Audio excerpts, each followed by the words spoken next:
एक British playwright, poet and actor हुआ William Shakespeare. उसने लिखा है, एक मूर्ख खुद को बुद्धिमान समझता है, लेकिन एक बुद्धिमान व्यक्ति खुद को मूर्ख समझता है। क्या मतलब हुआ इसका? इसका मतलब हुआ कि जैसे ही आप अपने आप को बुद्धिमान समझते हैं, आपके अंदर की क्षमता, सवाल उठाने की क्षमता खत्म हो जाती है। और जब तक आप सवाल नहीं उठाते तब तक आप कुछ नहीं जानेंगे। लेकिन अगर आपने अपने आप को मूर्ख समझा तो ये बात साफ है कि आपके पास इतनी बुद्धि है कि आप ये समझ रहे हैं कि आप सच में कुछ जानते नहीं, पर आपके पास जानने की इच्छा है, आपके पास जानने की उत्सुकता है, तो आप एक बुद्धिमान व्यक्ति हुए। आप अपनी मूर्खता को समझते हैं तो आप बुद्धिमान हुए। लेकिन अपने आसपास में आप देखिए, हर बेवकूफ अपने आप को बुद्धिमान समझता है।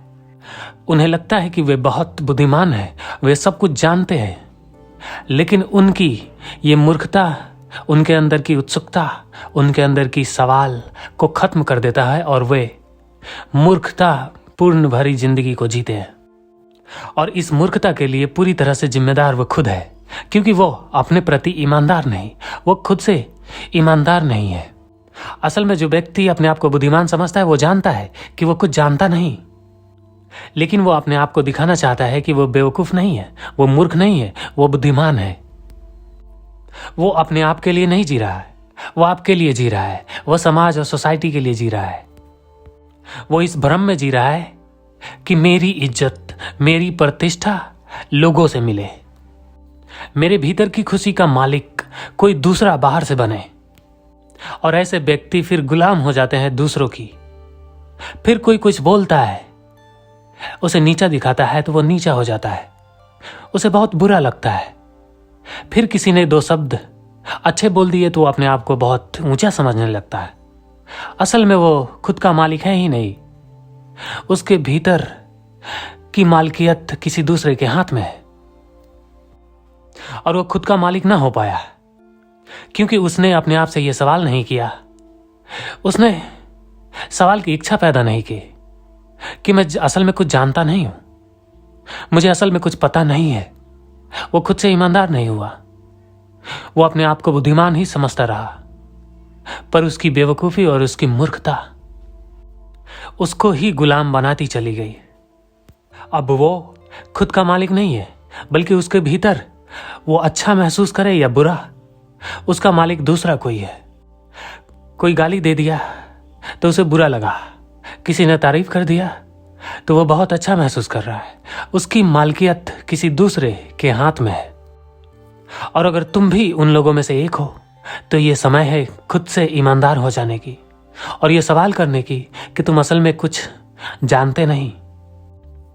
अगर तुम ठीक ठीक सवाल उठाओ तो तुम जानोगे कि तुम्हारा नाम तुम नहीं हो, और उस नाम के आधार पे तुमने एक झूठी तस्वीर अपने आप की बना रखी है और उसके लिए तुम भागते हो, लड़ते हो, गाली सुनते हो, गाली देते हो और एक मूर्खतापूर्ण जीवन जीते हो।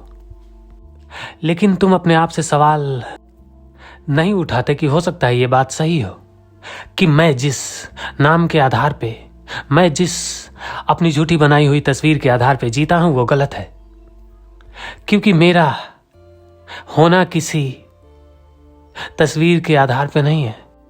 मेरा होना मेरे भीतर की अनुभूति है, अनुभव है। मैं अनुभव से हूं, किसी झूठी तस्वीर से नहीं, किसी शब्द या नाम से नहीं।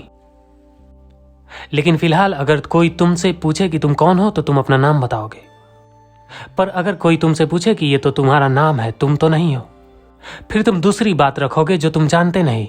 तुम कहोगे कि मैं ये शरीर हूं। पर अगर कोई तुमसे पूछे कि तुम अगर शरीर हो तो जब शरीर को भूख लगती है तो तुम सोचते हो कि भूख लगा है या शरीर खुद बताता है तुम्हें कि भूख लगा है? अगर तुम शरीर हो तो शौचालय जाना है ये कौन बताता है, तुम खुद सोचते हो या शरीर तुम्हें बताता है? अगर तुम शरीर हो तो नींद आ रही है ये शरीर तुम्हें बताता है या तुम्हें सोचना पड़ता है? या फिर तुम मस्तिष्क के द्वारा ये जानने वाले होते हो कि शरीर भोजन मांग रहा है, कि शरीर शौचालय जाने की इच्छा पैदा कर रहा है, कि शरीर नींद की इच्छा की मांग कर रहा है? तो अब ये बात साफ है कि तुम शरीर भी नहीं हो। फिर तुम कौन हो? वो जानने वाला कौन है जिसे यह सब पता चल रहा है कि शरीर को भूख लगा, कि शौचालय जाने की जरूरत है या नींद आ रही है? ये जानने वाला कौन है? इसे अगर तुम जानने की कोशिश करोगे तो यह भी पता चलेगा कि जानने वाला खत्म हो गया और सिर्फ एक इंटेलिजेंस बचा, एक ऑब्जर्वर बचा, एक विटनेसर बचा जो सिर्फ देखता है, साक्षी भाव है। क्योंकि जब जानने की स्थिति भी खत्म हो जाती है तो सिर्फ साक्षी भाव ही बचता है, एक ऑब्जर्वर ही बचता है जो ना तो करता है और ना ही भोगता, जो अछूता है, चारों तरफ से अछूता, जिसको कोई भी चीज छू नहीं सकती, जिसे कोई भी चीज बांट नहीं सकती, जिसे ना तो सुख छू सकता है और ना ही दुख, जिसे कृष्ण कहते हैं नैनम छिदंती शस्त्रानी, जिसे कोई भी शस्त्र छू भी नहीं सकता, जो बिल्कुल अछूता है, जो ना तो करता है और ना ही भोगता, सिर्फ एक साक्षी भाव है, देखने वाला है, एक इंटेलिजेंस तुम्हारे भीतर से जो सिर्फ बाहर की ओर देखता है, सिर्फ देखने वाला ही है। एक ऐसा देखने वाला जो देखा और देख लिया, जिसे सोच विचार की जरूरत ना पड़ी यह जानने के लिए कि क्या सही और क्या गलत है, जो बस देखा और देख ही लिया और यह समझ भी गया कि सही और गलत क्या है, जिसे कृष्ण मूर्ति कहते हैं द ऑब्जर्वर इज ऑब्जर्व्ड, जो देखा और देख लिया, जिसे सोचने, समझने, तुलना, आकलन, कंपैरिजन करने की जरूरत ना पड़ी, बस देखने में ही समझ लिया। इसी साक्षी भाव को, इसी ऑब्जर्वर, इसी कॉन्शियसनेस, इसी इंटेलिजेंस को जान के कोई बुद्ध, कोई कृष्ण, कोई जीसस, कोई मोहम्मद, कोई महावीर, कोई लाओ त्से और कोई सुकरात और मंसूर जैसे लोग होते हैं। इसी इंटेलिजेंस को जान के कोई कबीर, कोई अष्टावक्र, कोई शंकराचार्य जैसे व्यक्ति होते हैं। और यह कहना गलत होगा कि इंटेलिजेंस को जान के होते हैं। इंटेलिजेंस को जानना नहीं है, बल्कि अपने ऊपर, उस इंटेलिजेंस के ऊपर जितना कचरा चिपका हुआ है वो सारे कचरे को साफ कर लेना है। फिर जो बचता है वो इंटेलिजेंस ही बचता है, फिर जो बचता है वो आप ही बचते हैं। वो इंटेलिजेंस ही आप है, वो साक्षी भाव ही आप है। उसे ही कॉन्शियसनेस कहते हैं, उसे ही चेतना कहते हैं, उसे ही आत्मा कहते हैं, उसे ही अवेयरनेस कहते हैं। बहुत सारे ज्ञानियों ने अलग अलग शब्द इस्तेमाल किए हैं, लेकिन इशारा एक की तरफ ही है, साक्षी भाव, एक इंटेलिजेंस जो सिर्फ देखता है, सिर्फ देखने वाला है, वही है आप। और स्वयं का अनुभव तभी हो सकता है जब आपके अंदर से सारी जानकारियां खत्म हो जाए और सवाल उठा के खत्म हो जाए। लेकिन अगर सवाल उठे ही ना, अपने आप को अगर आपने बुद्धिमान मान लिया तो आप एक मूर्खतापूर्ण जीवन जिएंगे, इसमें कोई शक नहीं। इसलिए हर एक बुद्धिमान जानता है कि वह असल में कुछ जानता नहीं। सुकरात कहता है, I know that I know nothing, मैं जानता हूं कि मैं कुछ नहीं जानता। और जिस क्षण आपके अंदर यह स्थिति पैदा होती है, जब आपकी बुद्धि सक्रिय नहीं होती, जब आपके पास मन नहीं होता, जब आपके पास विचार का ऊहापोह नहीं होता, तब आपके भीतर एक साक्षी भाव ही बसता है, वही आप है। उसको अनुभव करे, बिना उसके, बिना अपने आप के, बिना स्वयं के, बाकी सारा दुनिया व्यर्थ ही है। बिना आप खुद के मौजूदगी के, जिसे आप प्रेम कहते हैं, वो प्रेम नहीं। बिना आप खुद के मौजूदगी के, जिसे आप आनंद या सुख कहते हैं, वो सुख नहीं, आनंद नहीं है।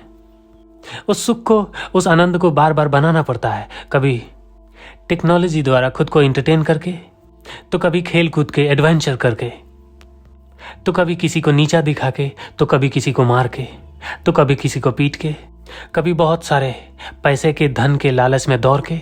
और जैसे ही पैसा और धन हाथ में आता है, पता चलता है मैं दौड़ा था खुशी पाने के लिए, वो तो मिला नहीं, लेकिन कागज के टुकड़े और सिर्फ टुकड़े ही रह गए।